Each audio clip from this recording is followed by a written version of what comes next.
times less likely to commit violent crimes, 2 times less likely to commit crimes than native-born citizens, 2.5 times less likely to commit property or drug crimes than native-born citizens, 4 times less likely to commit property crimes. Meanwhile, Donald Trump has been held liable for sexual assault. Donald Trump has had 34 felonies. Donald Trump is best friends with prolific sex trafficker Jeffrey Epstein. So, well, how come 60% of them that come in commit a crime, or they have the intention to commit a crime? And that how is not true. That is true. What's your study?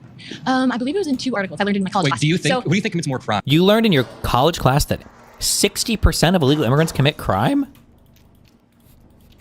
The average U.S. citizen or the average undocumented immigrant? Well, I mean, violent undocumented, crimes. so we wouldn't know. Violent crimes. We actually wouldn't know. If you wouldn't know, then how do you know the 60% number? What? Our father also at the same time, sorry, let me restart that.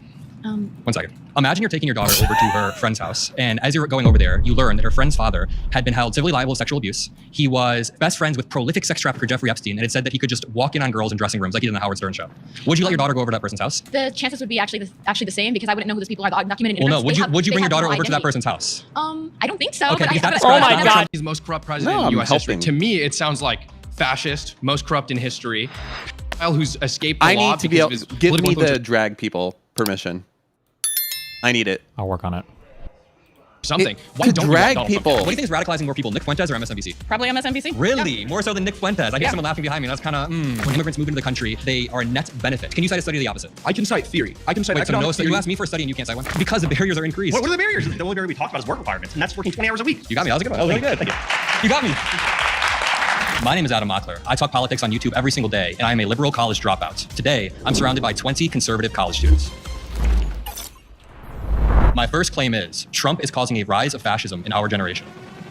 Yeah, but they like fascism, so.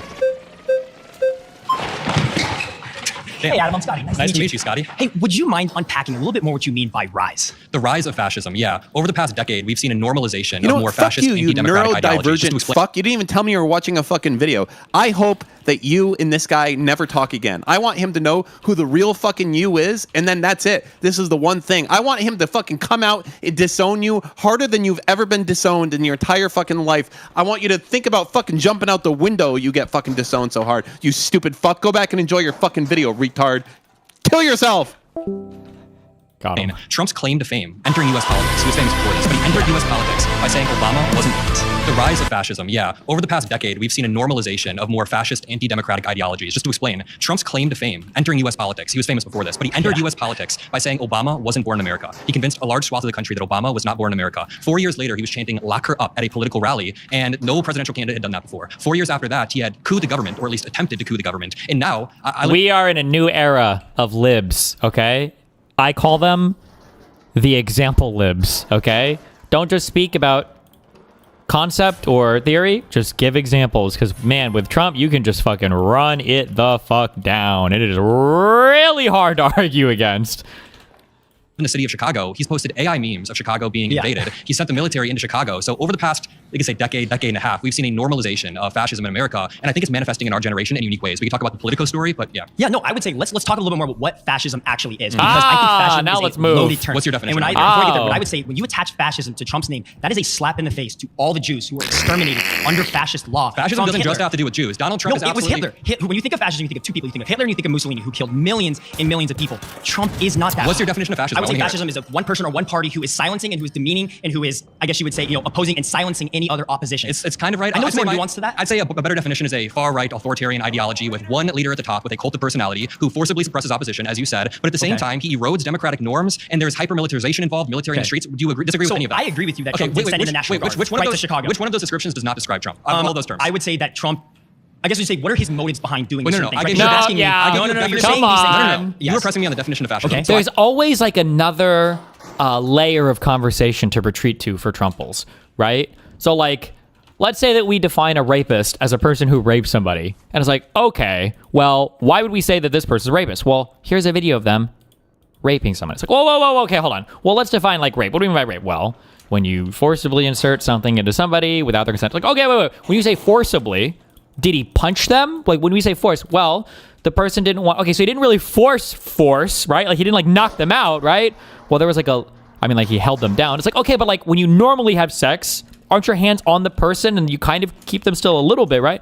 It's like, not really. It's like, oh, wait. When you say consent, so, like, all consent isn't, like, you say the word yes every single... And it's like, every single argument becomes the most infinite, nihilistic obfuscation is like the most epistemically nihilistic position possible, where no word means anything, and you can debate on every like topic because you just have to back up and go to some other part of the. It's so fucking annoying, and it's so unserious. It's such a deeply unserious way to approach any of the conversations. Like, bro.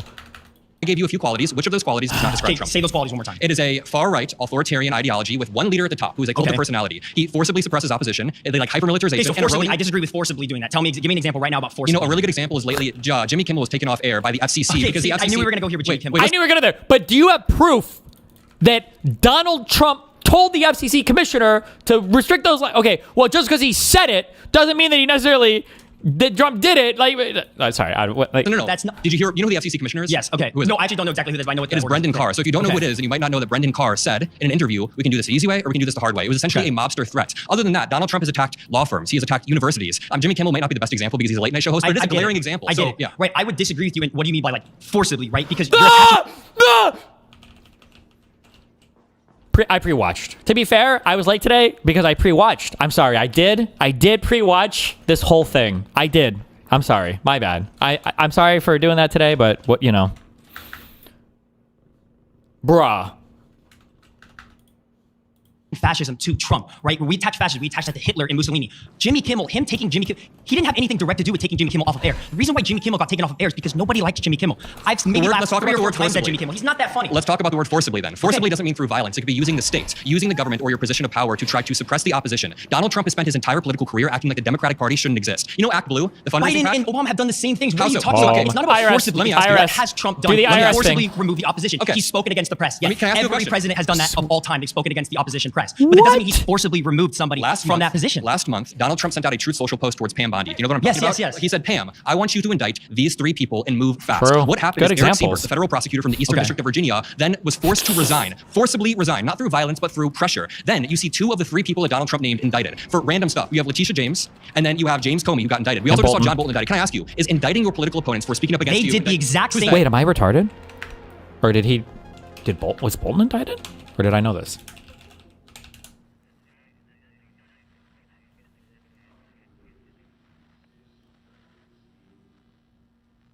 His house was raided. Yeah, but was there an indictment released for him? Oh, they did.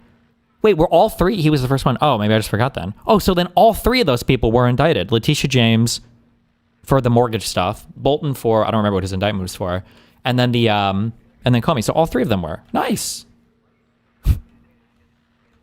What a reliable authoritarian dictator. Things to Trump. The left party, the Democratic Party has done the same thing. They tried to no. When they went after Trump or the IRS slot meme. See, now we're getting into those very things where they used political power to go after Trump Biden because they were afraid of him. They were afraid of what he was going to do to America. Did Biden ever right? tweet at his attorney general and say, "Hey, Merrick Garland, Good can you example. Because Biden wasn't even in charge of the presidency. Okay, so Biden he was not even wasn't making those president. things. Pause. Sorry, you've been eliminated by the majority. No, That was great. I love that. It was great tweet, Scotty. Deep state. Sadie, nice to meet you, madam. So I want to touch on your forcible suppression of the opposition as defining fascism. So in my understanding, I think that the leftist party is assassinating conservatives. So we're talking about Charlie Kirk's assassination. We're writing engraving on the bullets, catch fascist. I think that shows more of a fascism over here. Can you define what you mean by leftist party? Turbo pump disassembled in game gives you 3 springs. Disassembled out of game gives you a mechanical component and 3. Oh, what? Fascism. So in my understanding, I think that the leftist party is assassinating conservatives. So we're talking about Charlie Kirk's assassination. We're writing engraving on the bullets, catch fascist. I think that shows more of a fascism over here. Can you define what you mean by leftist party? Because I think that conservatives are very good at individual responsibility. And when you're placing the blame on an entire party because one 22-year-old dude killed somebody, which is obviously tragic. White, Mormon, 22, raised Christian, MAGA family, by the way. If any of these things had gone in the other direction, they would call him a leftist. And the only thing they have are all the pop media references that he posted on his stupid fucking bullets. He didn't even shoot him with a fascist bullet, by the way. Is this stupid fucking quote from this dumb fucking video game, okay? Because Helldivers is for losers, all right? Then what do you mean by leftist party? Yeah, so we have Kamala Harris calling Trump supporters fascist, Biden calling Trump supporters fascist. When you have these big leaders calling individuals fascist, and then that is getting tagged on to conservatives as a whole. By the way, when you call somebody a fascist, that counts as being basically assassinating them. But when you say this person should be tried and executed. That's just saying you want to go through the legal process. Good one. So I think that the leftist party is actually very good about saying one thing about one person, and then this is getting spread to everyone. So back to what I'm saying about Charlie Kirk. So when Charlie Kirk got assassinated saying catch fascist, I think that's a very good example of fascism. And then you want to talk about the Can I ask you, is your position that people in power should not be calling the opposition party fascists or Gestapo or Hitler? Donald Trump Oh, you saw Kai nodding his head back there. Hit him up with the Trump said it. Hit him up. In power should not be calling the opposition party fascists or Gestapo or Hitler. Donald Trump called Kamala Harris and Joe Biden a fascist a dozen times throughout the campaign trail. He called them Gestapo, and only one politician has called Donald Trump Hitler, and it's J.D. Vance, his vice president. And which party has that stuck to? That stuck to conservatives. Maybe because they act more like that than the Democrats do. Fascism has stuck to conservatives consistently. You have all this violence on college campuses saying that they're calling Turning Point Target Practice USA. That's messed posting up. photos of us with red X's on our face, with dots on our neck. So how are you to Who's say? they, though? Like random unhinged people? Do you think unhinged Random people exist unhinged on both leftists. sides? Where are all the assassinations then? Where are all of the shootings? Where is all of this? It seems like it's not sticking very hard, no? Random unhinged Do you think leftists. unhinged right-wing supporters exist or no? Absolutely. I think there's some on both sides, but that's why I'm saying you can't say forcible suppression of the opposition is tagged only onto Trump because that's coming from the left side as well. Okay, let me ask you then. Not for I'm going to ask you the same political question that I leaders, asked Scotty. When Donald Trump sent a True Social post with 3 names in the post, and 2 of those names have been indicted over the past month, is there any analog to the Biden administration sending out open posts to the Attorney General Merrick Garland and asking people to be indicted? Nope. I honestly am not completely knowledgeable on what exactly. Oh, I just don't know. I haven't heard about it. Oh, I haven't heard of it. I don't know about that one. Okay, so Donald Trump has spent the past 9 months in office trying to consolidate power among every single institution, not just by appointing loyalists, but by trying to target law firms that are Democratic, universities. Act Blue, which is the main fundraising PAC for the Democratic Party, has recently been they're investigating, trying to sue them because they want to take down any mechanism that helps the Democratic Party. Let's talk about universities. Is that forcibly suppressing the opposition party when you're trying to? I don't know if I'd exactly say forcible suppression. It depends on exactly how you're saying it. Because, like we were saying, when you were attaching the term fascist, you're talking about Nazis. You're talking about specifically Nazis. And when they say oppression, not just Nazis. I'm saying specifically for what I'm saying. The suppression of the opposition. When they're calling Trump Hitler, they're calling conservatives. Who's they? J.D. Vance? I'm sorry, leftists. When the leftists. Which leftist politician? Can you name one? I think you're moving the goalpost. Wait, no. Can you name one? You're moving the goalpost. What do you mean? Do I have to name one? Hello? Have you not seen what conservatives are pointing out on Twitter? Idiot. Leftist politician who has called Trump Hitler. Nope. Nope. It's every single. It's like. So it's every single one. So it should be easy to name one, right? I love when people do it. This is one of the most common debate meme things I run into, where somebody says, "There's so many examples of this." Oh, can you give me one? Oh, it's like all of them. Oh, okay. Well, then just name one. It was like all of them. One example, then. Throwing this out when no leftist politicians have actually called And you're Trump throwing Hitler. out the term fascism. Is saying that an election was stolen when it wasn't fascism? Wait, do you think the 2020 election was stolen? Yes. I don't know. You don't know. I don't know because I'm not. I don't know. I'm obnoxious. Agnostic, not obnoxious, but obnoxious too. And honestly, this proves my point. Trump is causing a rise of fascism in our generation. I would never say that you're a fascist, but I think there's a normalization of an ideology where people are denying elections. You don't even know if the 2020 election was stolen. This isn't America. The 2020 election was not stolen. Based. You've been eliminated by the majority. Could you please return? Thank you. That was great.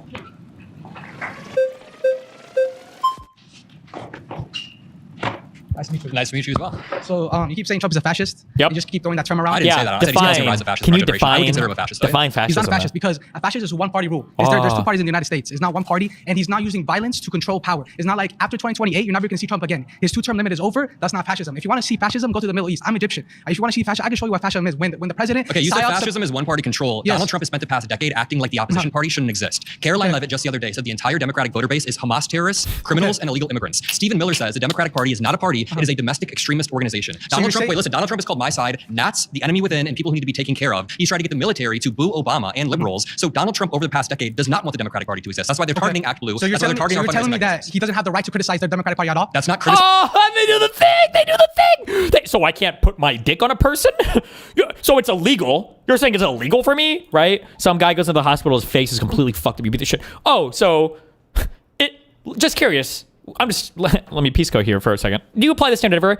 Have you ever put your hands on somebody before? And it's like, well, no, not unless I'm like fighting them or I know them or I'm like, oh, really? Well, let's watch this stream clip here. And it's a clip of you walking into like a bar or whatever and seeing like or some guy and you like shake his hand. It's like, did you know that guy? Well, no, I didn't. Okay, well, you reached forward and you shook his hand, right? You didn't know him that well. It's like, okay, but this is a different thing. Oh, so now it's illegal to touch somebody, right? It's like every retarded debate. This is so retarded. This is so dumb. I'm glad my computer's going to get here. I'm going to find more games to play because fuck politics. It's so dumb.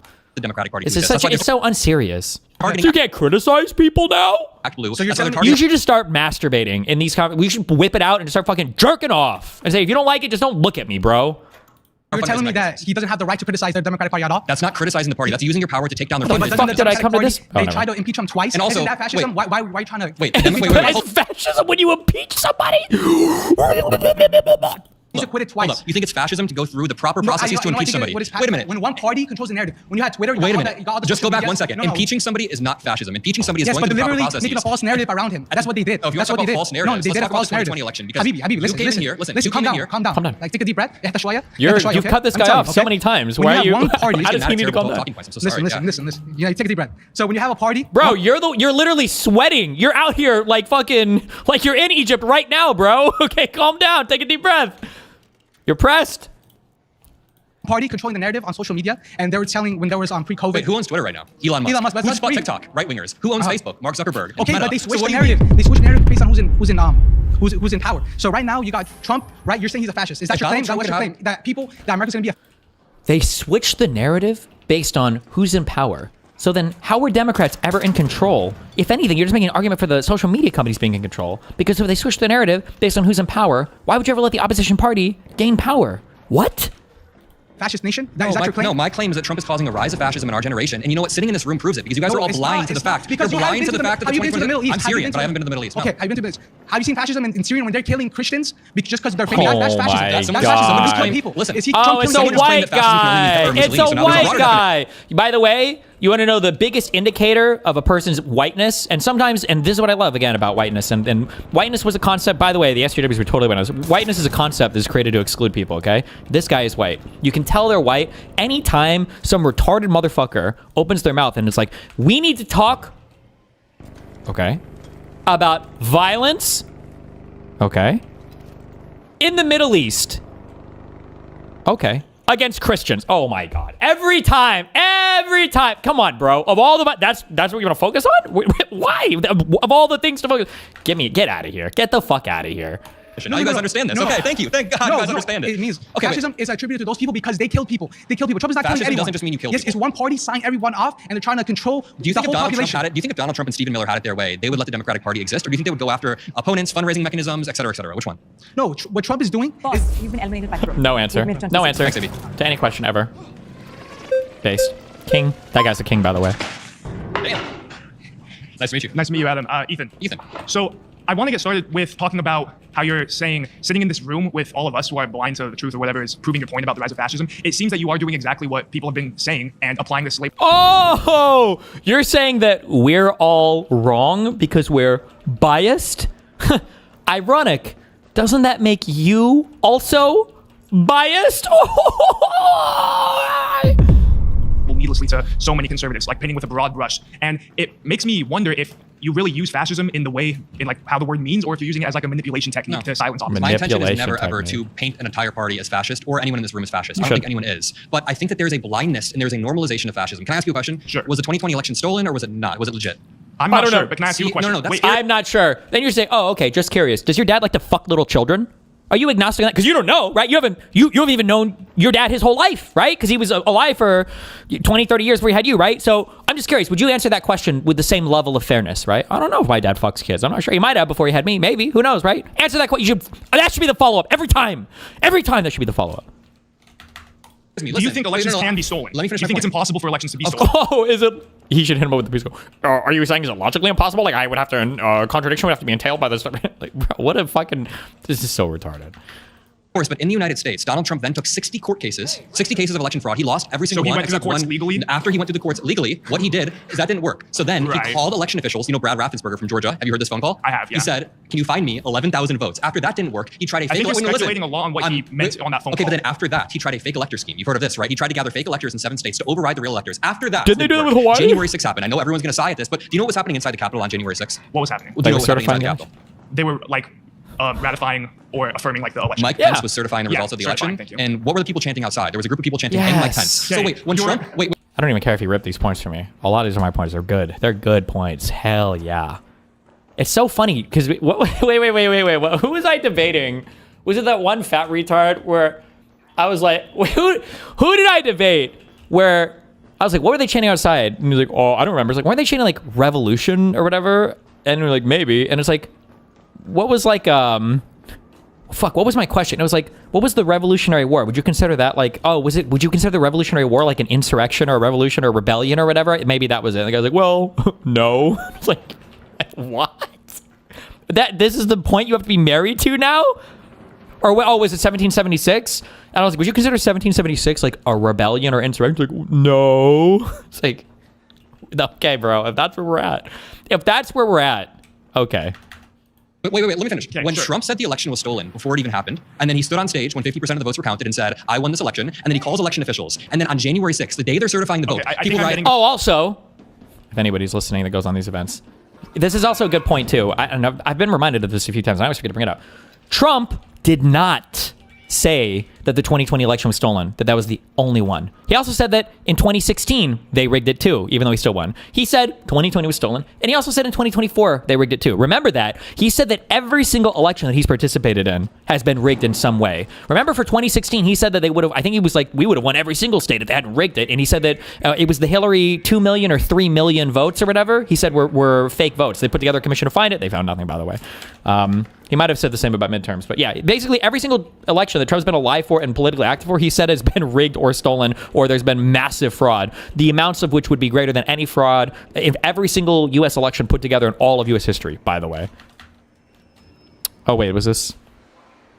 All of these, by the way, before the votes were counted, or before the votes were even cast, that they were going to rig You guys filmed this Kamala from start has to changed finish. the story. We can Kamala watch you has changed guys the story. cheering for it. We can watch you cheering 1776. What was 1776? I know you hate 1776. Wait, I'm I know curious. you hate What that. was 1776? What was that? That was the founding of the country. Which was it? What was the event? What would you call that? When we overthrew royalty and created against the government, would you call a constitutional republic. Would you call that an insurrection?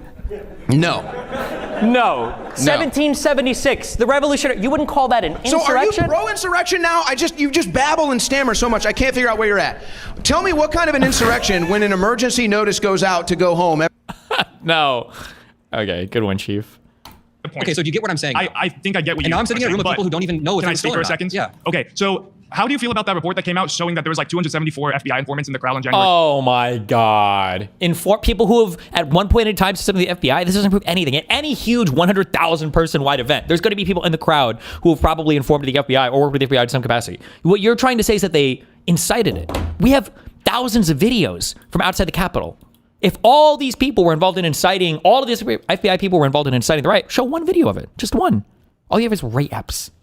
I think that it's hilarious that Trump sent out a tweet saying Biden's FBI did that when it was Trump's FBI. Okay, wait, whose FBI Trump's was that? FBI, the same FBI that literally like colluded against him with Russiagate. No, whose FBI was this in 2020? It was. 2021, I mean, it was the FBI under Trump. Okay, so it was the had no FBI under allegiance to Trump. So how do you feel about Trump's FBI doing that? How do you feel about the whole Russiagate thing that the FBI peddled to like try and frame a sitting Topic president switch. for treason? What's your source Topic for this? switch. Dude, the Tulsi Gabbard. Oh, the Tulsi Gabbard. Yeah, the director of Donald National Trump doesn't even trust Tulsi Gabbard to be inside on some of these like Iran conversations. The director of National Intelligence, who's over the CIA and FBI, did a press conference and released a bunch of documents. And she said, I've "Hey, read here's the what we found documents. They about." don't say what she says they said. Donald Trump had 4 years during his first term. No, they did not. There was no Russia collusion. Donald Trump. They found no credible evidence that the Trump campaign colluded with Russia to influence the 2016 election. Literally, and they his pursued that campaign for manager years and years to try to frame him for treason, dude. His campaign manager was literally arrested for colluding with the Russians at one point in 2016. I wouldn't say Trump did. But the Tulsi Gabbard report that you're citing is not saying what you think it says. I mean, it's in the documents that she released. People can read it for themselves. Yeah. And furthermore, it's not just that, but you had like the deputy director of the FBI. Wait, so who tried to pin Trump for treason? Like who exactly was this? Tell me. You got to be specific with your claim. It was the Hillary. FBI and the CIA and former Obama administration officials that were investigating the Trump campaign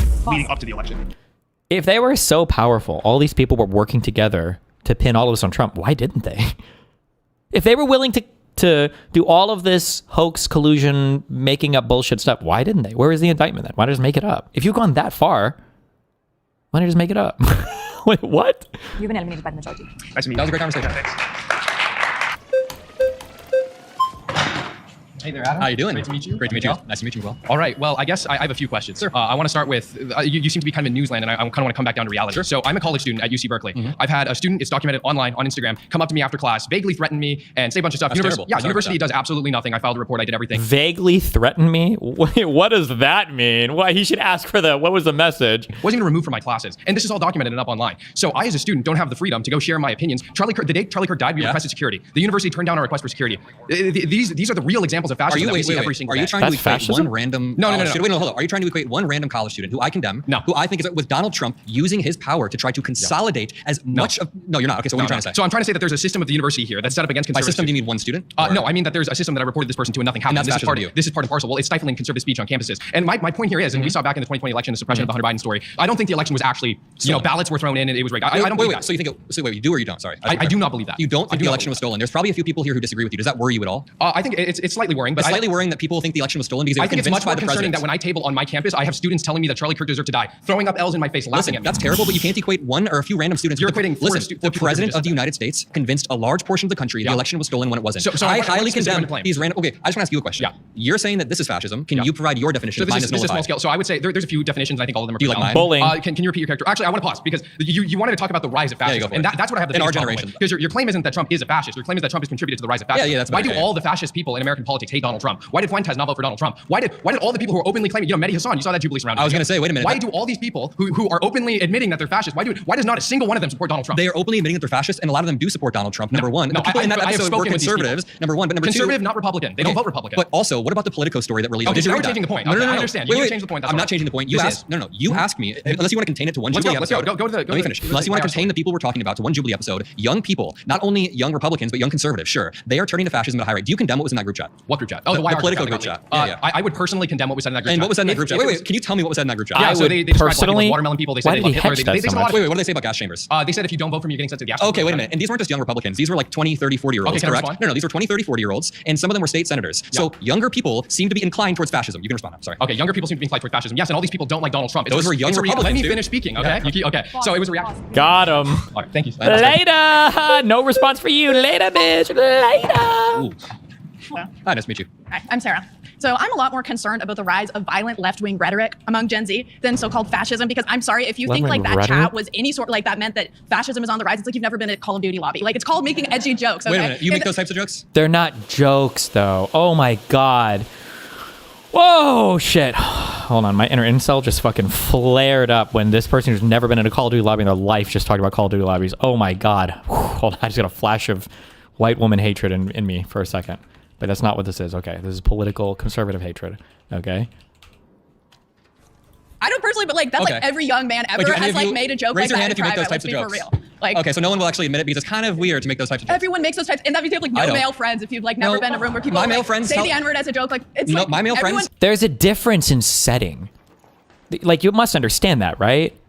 That significantly changes how you would view the context of those jokes. If some guy's in a lobby, he's like, oh, I'm going to throw you in a fucking gas chamber, I fucking hate you, whatever, because they're in a fucking video game lobby, fine, whatever, yeah.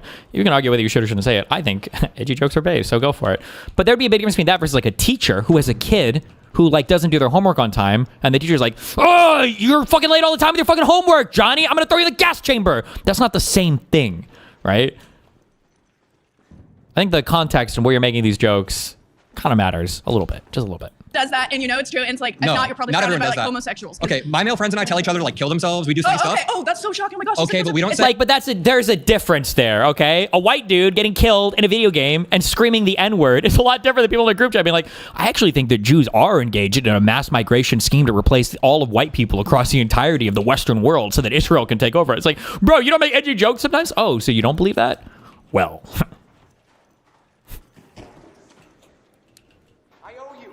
Like, oh, so you're not joking.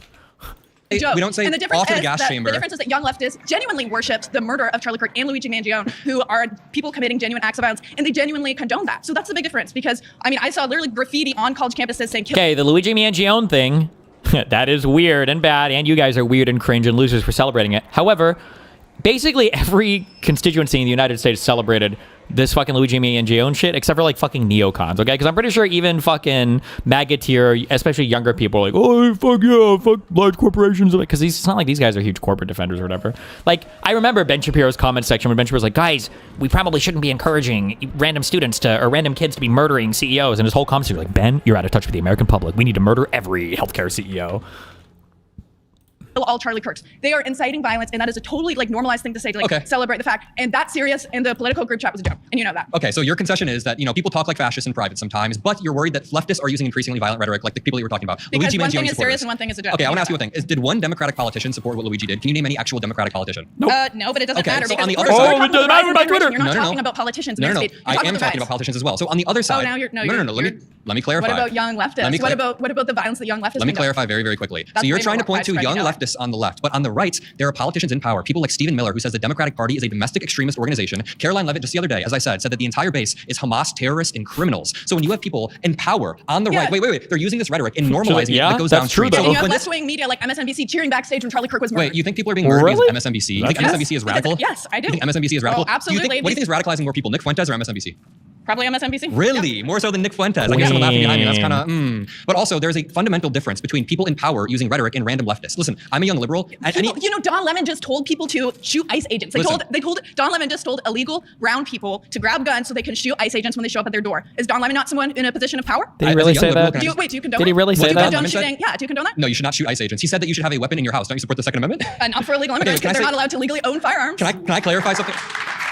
Can I clarify? He was talking about citizens because he said they were arresting and detaining citizens. So if you watch that clip, he was saying citizens. I hope there's one of those fact checks on screen because he was saying they're detaining citizens. So really, they're arresting and detaining citizens. Because you know, people knocking on your door and taking you away without due process as a citizen, isn't that what the Second Amendment was written for?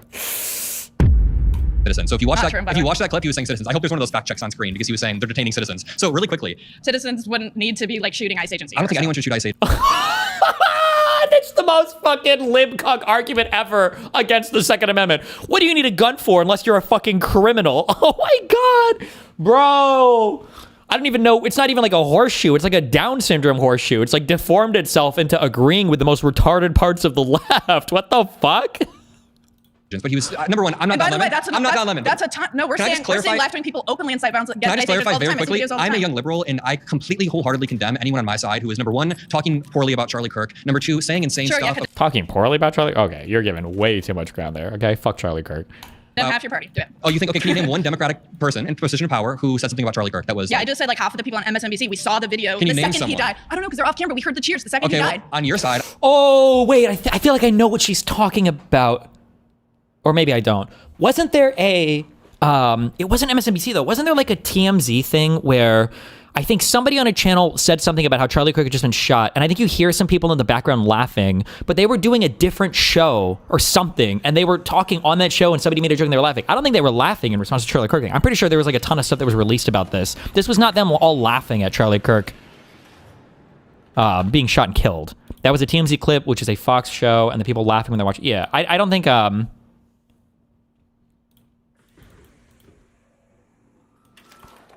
I don't think that this is. I feel like I would have heard this. There were people cheering in the background. We saw the clip a few days ago. I think this is what she's referring to, unless there was something else I missed. We were Charlie streaming all day during this tragedy. This is how the video is supposed to look, by the way. When something happened in our office, as we were reporting the assassination of Charlie Kirk, there were some people in the back room away from our news desk here who were watching a car chase, and they were laughing, they were clapping, and you could hear it out here. And we want to make a couple of things clear. One is that I know these people, and they were not laughing, they were not reacting that way about Charlie Kirk's assassination. They were not. They would not work here if they did. And that being said, we acknowledge that it was horrible timing.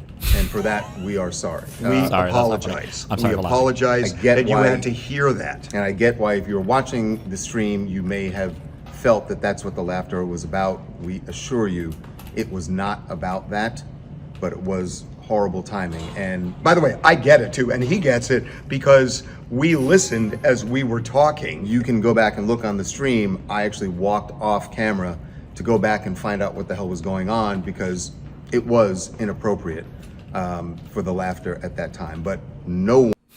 I can name Mike Lee, who made fun of Melissa Hortman after she died. I can name Donald Trump and Don Jr., who made fun of Nancy Pelosi. So just to back up, there's a normalization of this type of ideology happening in our politics, and it's due to people like Donald Trump. Okay, we saw Luigi Mangione as a sex symbol. Pause. Time out. We're done with this claim, so we need to move on to the next claim. My next claim is, despite Trump's claims, the economy is not in a golden age. Got it. Also, the Luigi Mangione guy, that's pretty privileged also working there, okay? Because if that dude looked like fucking Tyler Robinson. I don't think it would be the same support. Meet you. I'm Riley. Nice to meet you, Riley. So why do you think Trump's economy isn't golden? I don't think it's in a golden age. I think that he claims almost on a weekly basis that the economy is in a golden age and that we are bringing in trillions of dollars in tariffs, but that's not manifesting in any of the indicators. We can look at 3 in particular. Unemployment is up since Trump took office, prices are rising, and manufacturing is down. Manufacturing was one of his big claims, but we can dig into any of those. Yeah, so I would just like to talk about the tariffs first in general. So actually, when we increase tariffs, it's kind of proven that always at the beginning, inflation rises, there's always a little spike, and then it eventually decreases.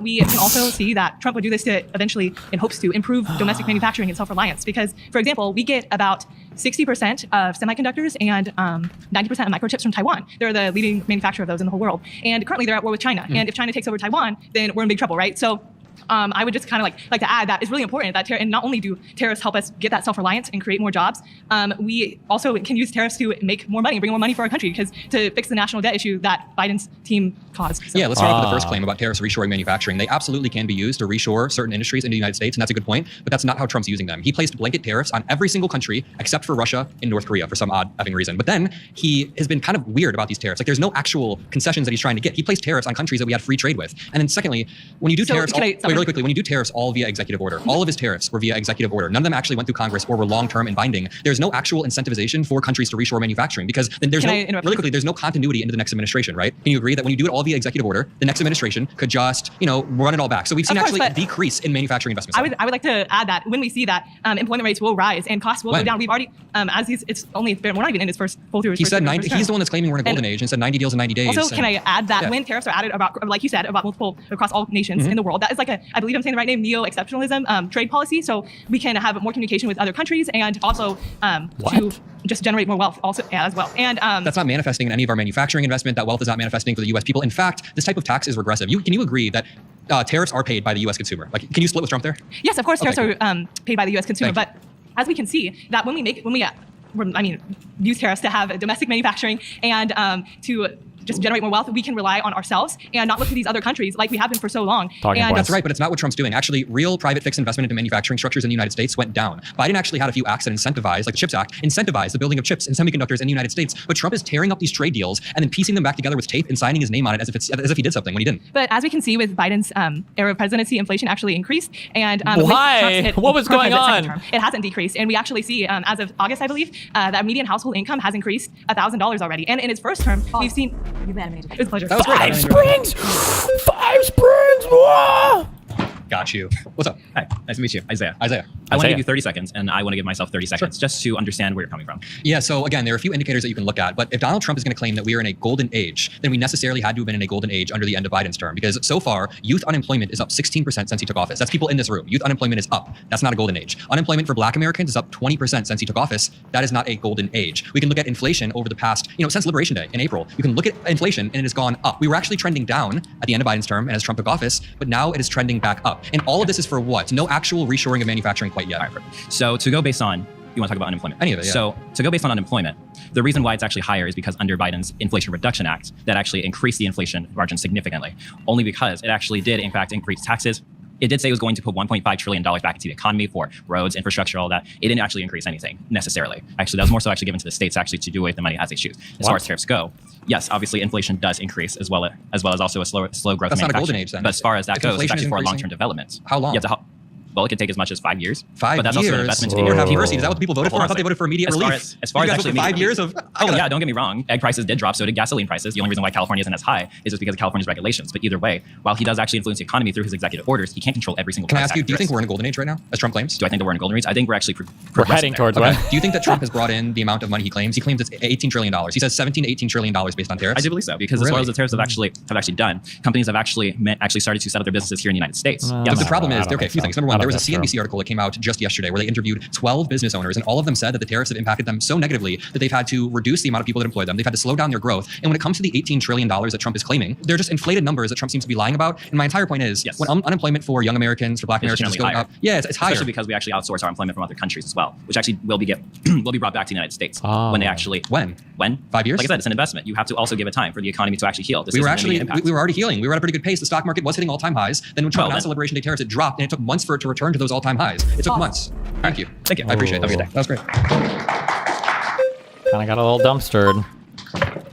Dumpstered there. Nice to meet you. First of all, when Trump says golden age, he means golden age, which is a set of time period. It doesn't happen. It's not golden day, golden year, golden 3 months. There's It's the golden generation. Oh. time stamp or time limit on golden age. So it's the idea that America is going to be entered in. I feel it's so crazy because now we're hedging so much against this era, but I feel like I heard Trump say so many times, 90 deals in 90 days. I could solve the Russia-Ukraine war on day 1. I solved Israel-Gaza day 0 before I even came into office. I can bring these things down instantly. I thought I heard him say like instant for almost all this stuff, but now that was like time periods, all this, huh? A time period, a time age, and hopefully sooner than later. It's not the age part I have a problem with, it's the golden part I have a problem So with. why don't you think we're heading into a golden age? I don't think we're in a golden age, as Trump claims, for the few reasons that I've stated. I mean, the economy is just not bearing that. People Why in our do you think generation we're are going struggling into a golden age? Wait, what? Why? So not why you don't think we're in a golden age. Wait, why do you think we're not going into a golden age? Oh, Is that because what the you're indicators are slowing down since Trump took office. If you want to say that we're in a golden age now, then we were in a golden age under Biden. As Biden left office, the economy was recovering. I know that he had a rocky 4 years. I know there were a lot of extrinsic factures such as COVID, the Ukraine war, and some policies that Biden passed. I can easily concede that. But by the end of Biden's term, the economy was starting to stick the landing, and Trump immediately screwed it up by doing these Liberation Day tariffs, combined with the big, ugly, beautiful bill or whatever, which will not only strip Medicaid and Social Security nets away from the lowest income earners or people that need it the most, but it also provides permanent tax cuts to the richest of the rich. So in terms of the economy, because the Medicaid's a whole different argument. So let's not talk about Medicaid. Well, it does feed into it. Let's talk about the economy. So in terms of the economy, Medicaid feeds into the economy. So in terms of sure, but we're talking about specifically the economy, and I think we brought up tariffs, and I think so let's stick to that for Well, really quickly, when people don't have social safety nets, they have to start digging into their savings and taking out. I think he made it a little bit of a harder, made fraud a little bit less prevalent to happen. But let's talk about tariffs real quick because there's two arguments to the tariffs. There's the national security part of tariffs, and then there's the wealth of America tariffs. Which one you want to go for? So let's go for national security. So it's in the best interest that our number one adversary is responsible for the majority of vital things that we need. So for example, vitamin C is produced almost, I think, 90+% in China, which China would be an adversary. Steel. Vitamin C? Is produced in large quantities in China. Drone parts. I feel like this guy's brought up a couple things. I'm like, I don't even know what I would say to what? Which the military heavily relies on for military and private people as well, rely on drone parts for industry or whatever. That's also made in China. Do you think it's a good idea do you think it's going towards golden age to get America less dependent on our adversaries who in theory hate us and have been pulling military advances to threaten our what you're saying is true. What you're saying but is that going into the golden age that is of not America? What Trump is doing. So just to say, that exactly is what Trump is doing. No, it is not at all. So Really quickly, you said a lot of things. Really quickly, you're pointing out a good thing.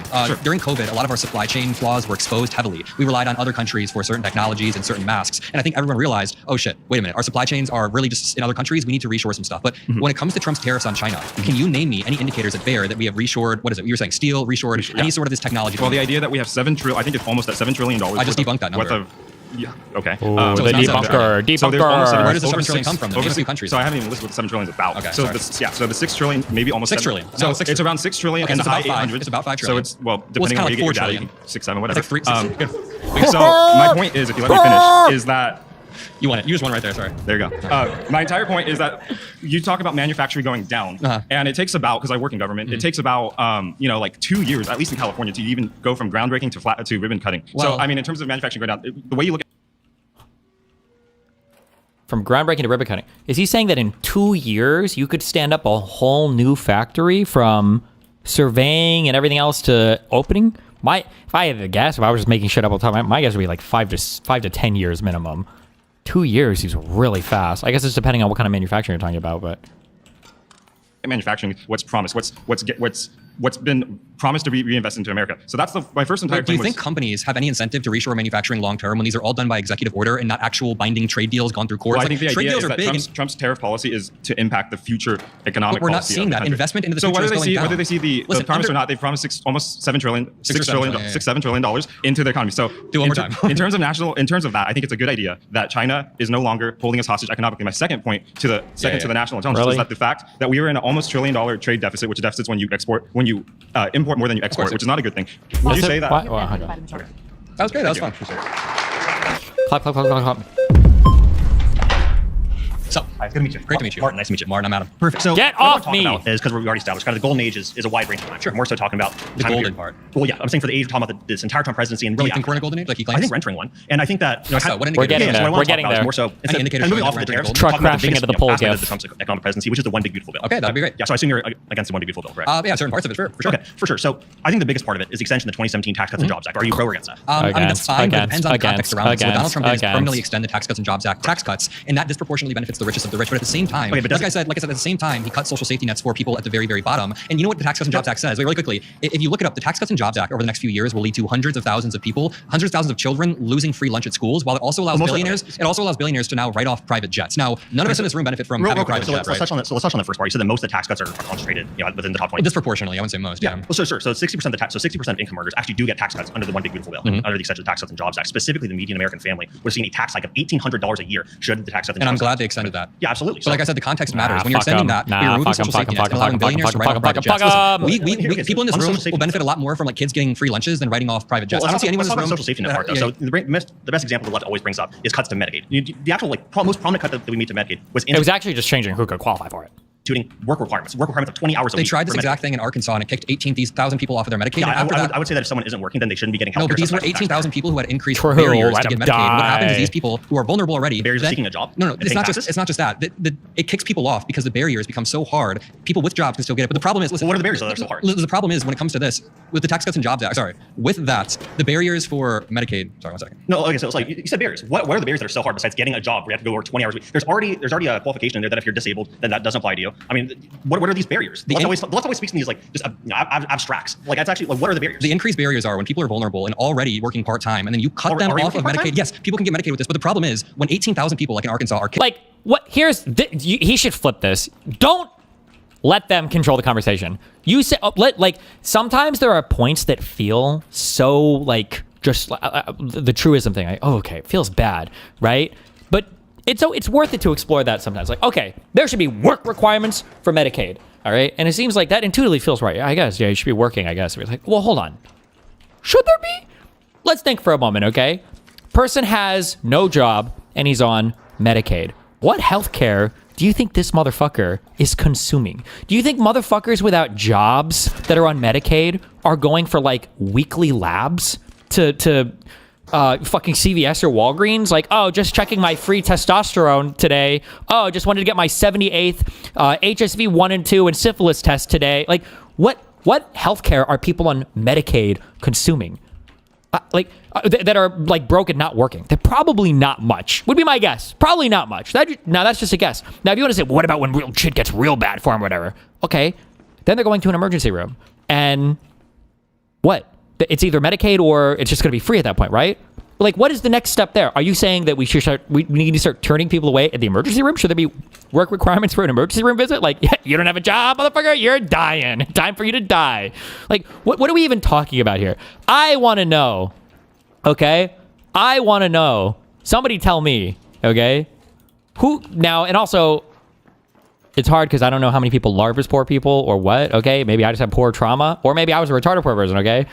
I don't give a fuck if I had health insurance or whatever when I was working, because I think I did even at the casino had health insurance, because it was taken out of your paycheck or whatever. Bro, I'm staying as far the fuck away from any hospital I fucking can. You think that just because I have insurance, the whole reason why you have insurance is to avoid using it so your deductible never goes up, okay? You think I'm going to the fucking hospital for fun, even with Medicaid? Like, I just don't understand. Like, what is all the healthcare? Stop face fucking me. What is all the healthcare that these fucking brokey, jobless people are consuming? I want to know the answer to that question. You stop! No! I want to know the answer to that question. He's gonna down me. That's okay. I'm crawling. Oh, I'm not gonna be able to crawl because I don't have the right one. We'll see. I don't have the HP restoring one, do I?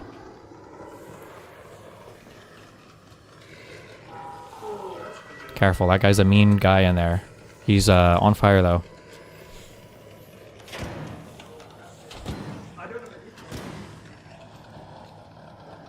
If I die to the shredder, I deserve to die. It's okay.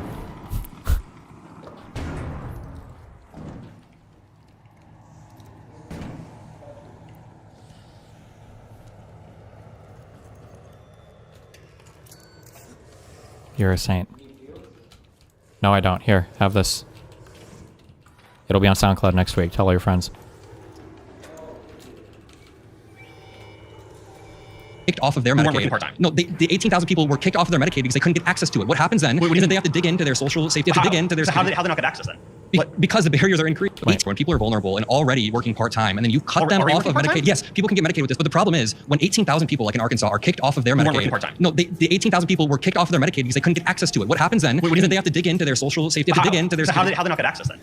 Because the barriers are increased. What are the barriers? The only barrier you listed, the only barrier we talked about is work requirements, and that's working 20 hours a week. Yeah, but it's the work requirements increasing is just it's not so. You got to make them bite the bullet on it. Okay, that's fine. I'm with you on the work requirements as long as you're willing to just tell people who don't have jobs that if they get sick enough, they just have to fucking die. Okay, because that's like the logical extension of that idea, right? Because like what people, I'm sorry, but poor people, unless we just know different poor people. Okay, poor people don't go to the hospital. They just don't.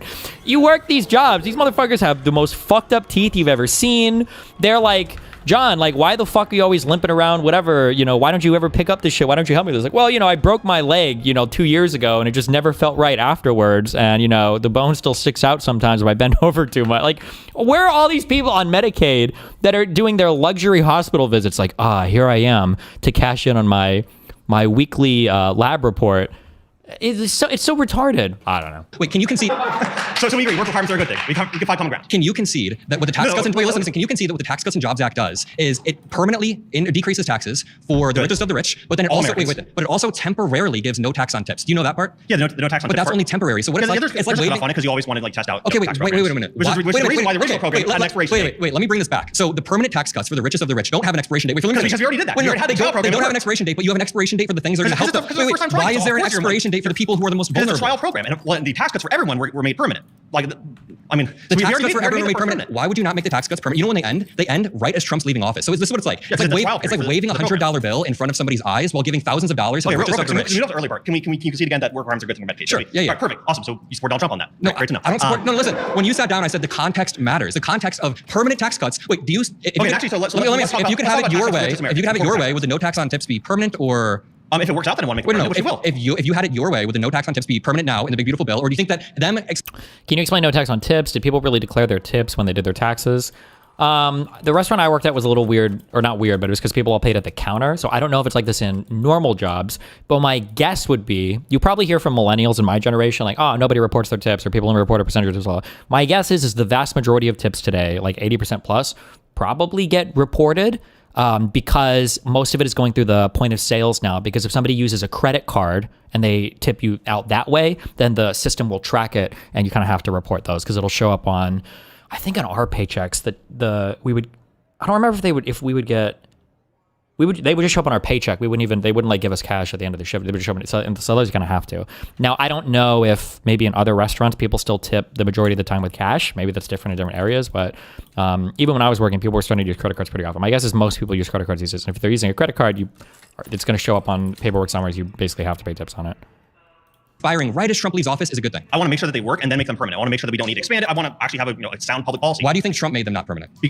I've already said this 3 times. Because when you ever have a new program, you need to try out. You have a trial period, which is why the 2017 TCJA had a cutoff time. So let's talk about that's bullshit. You bring up taxes on the rich. You need a trial period for a tax cut? What are you trialing? Did the tax go down? Yes.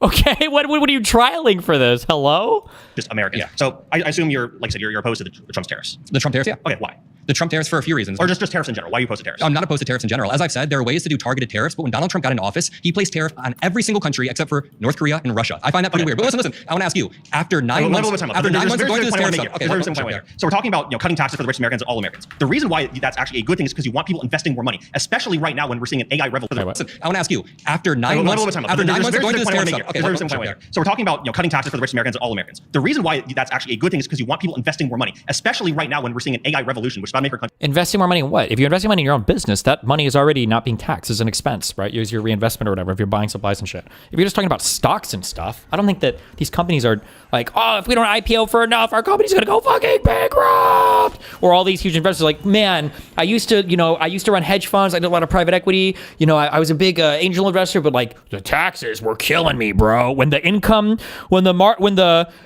the highest tax bracket went up to 2 points, when it was 39%, I just couldn't afford any investment. But now that it's 37%, oh my God, the money's just flowing.